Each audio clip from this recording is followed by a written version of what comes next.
I think you guys pretty much held the lead consistently for about 35 minutes, and then it just sort of felt like Kansas. I think they made like maybe 6 of their last 8 shots. Just what did you see in that maybe last 4 or 5 minutes? Was it them going up a level? Was it you guys maybe just running out of a little steam? I don't think our defensive intensity was there the second half like we started the game and finished the first half. And they picked their defense up. And it was obvious they held us to 31 points and we gave up 43.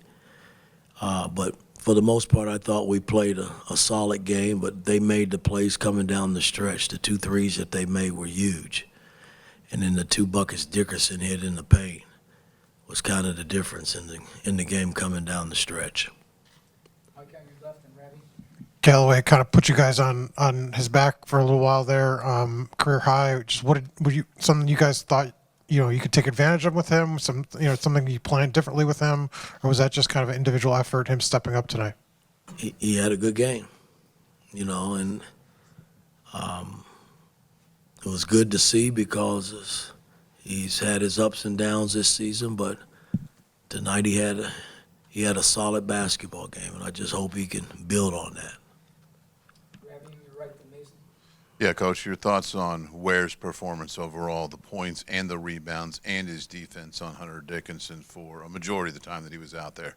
Well, I thought he did a good job, early on. I thought the 2 buckets that we gave up, we gave up a layup to Adams, which we didn't take a foul. I mean, it was Ware that let him lay it in. And then the 2 buckets that Dickerson got in the paint, I thought was huge. And I don't know if Ware was tired at that particular time, but he just didn't battle him like he did the first half and throughout the first half. I thought those 2 shots were huge for him coming down the stretch.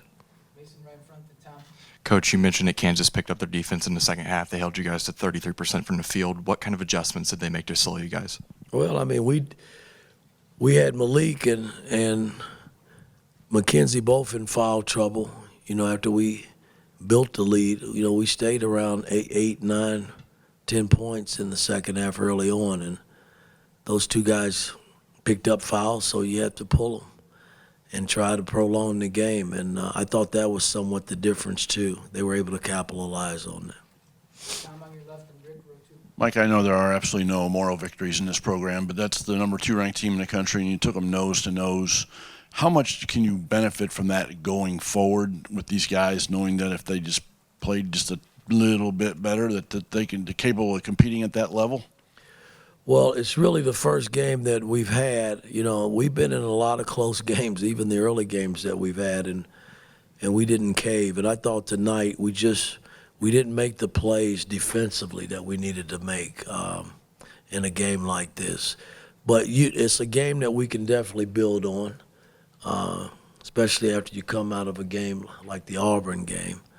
I didn't know which way we would go, but I thought we played pretty well, and you got to tip your hat to Bill and his team because they did everything they needed to do to secure the win down the stretch. We just didn't get it done. Yeah, over here. Did you encourage Trey to be more aggressive and go to the rim today? He seemed to be more aggressive than he's been the last few games. No. I encourage him to play hard and do the things that I think he's capable of doing. And I thought tonight he finally displayed that. So, I don't think anybody is holding Trey back. He had a hell of a game tonight. I was happy to see that. I just hope he can build on it. Mike, row 2. Right.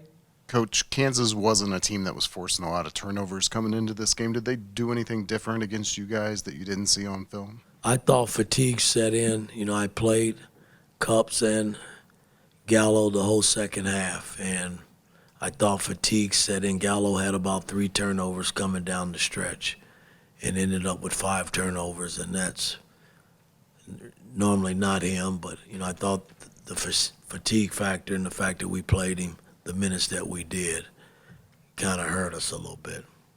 Zion, row 2 center, and Daniel. Mike, Malik and Khalil were both under 50% from the field today. Did you feel like Kansas did anything different, or what do you just think led to that today? Well, we knew coming into the game that it was going to be our starting 5 pretty much against their starting 5. And their starting five, one out. No, I thought, Ware didn't get a whole lot of good looks. Malik had a few good looks inside that he just didn't complete. But for the most part, I thought they played a pretty good ball game. I got to get Malik rebounding the ball a little bit more. That might help us. Daniel in front, last one.